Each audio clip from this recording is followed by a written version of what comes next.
Hello and welcome, ladies and gentlemen, to a new edition of the Daily Debate. In tonight's show, we're going to be focusing on the situation, obviously, in Gaza and focusing on Egypt's foreign relations diplomacy regarding such an important file, following up all the latest developments taking place there. And joining us here this evening in the studio to shed more light on this important file is His Excellency Dr. Mungi Bedri, the Minister, Plenipotentiary and Board Member of the Egypt-UN Association, the International Foreign Affairs Expert. Dr. Bedri, thank you very much for joining us. Thank you for you. And good evening for you and your viewers. Good evening, sir. Ladies and gentlemen, first off, before we start our discussion with His Excellency, let's check out this report regarding Egypt calling again for a permanent and sustainable ceasefire in Gaza, and we'll be right back.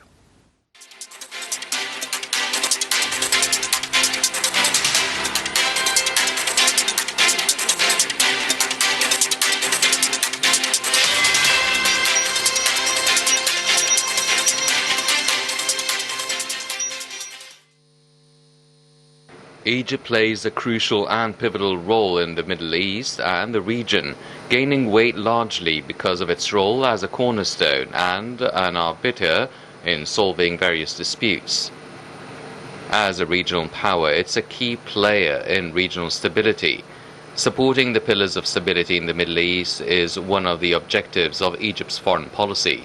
Regarding the escalating situation in Gaza, Egypt urged for serious action to achieve a ceasefire, renewing calls that the only way to establish comprehensive peace and a coexistence in the region is to support the two-state solution.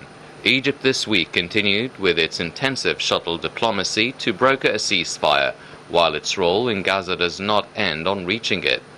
President Abdel Fattah el-Sisi met on Sunday with Chinese Minister of Foreign Affairs Wang Yi in Cairo, in which he reiterated his call for an immediate ceasefire in the Gaza Strip to protect the Palestinian civilians and prevent regional instability. Stressing on the same call was made during several meetings between President el-Sisi and Arab League Secretary General Ahmed Abul-Gheit, U.S. Secretary of State Antony Blinken, a phone call with British Prime Minister Rishi Sunak, and others, all reiterating their categorical rejection of any attempts to forcibly displace Palestinians from their land, affirming that the two-state solution is the basis for regional stability. Today, on day 101 of the brutal Israeli war on Gaza, the Israeli occupation army continues its relentless attacks, with overnight and early morning assaults killing more than 60 civilians and injuring dozens across Gaza, while the U.S. suggests that it's time for Israel to consider reducing the intensity of its war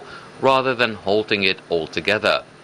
Egypt is the only country that borders Gaza, and its historical involvement in the Arab-Israeli conflict has added to its responsibility to help in every possible way to end a nightmare that has lasted over 100 days. While it is difficult to comprehend or even state the heartbreaking reality of over 24,000 Palestinians killed, some 70% of them children, and another 60,000 injured, exposes the hypocrisy of any talk of a civilized world granting equal rights to all human beings.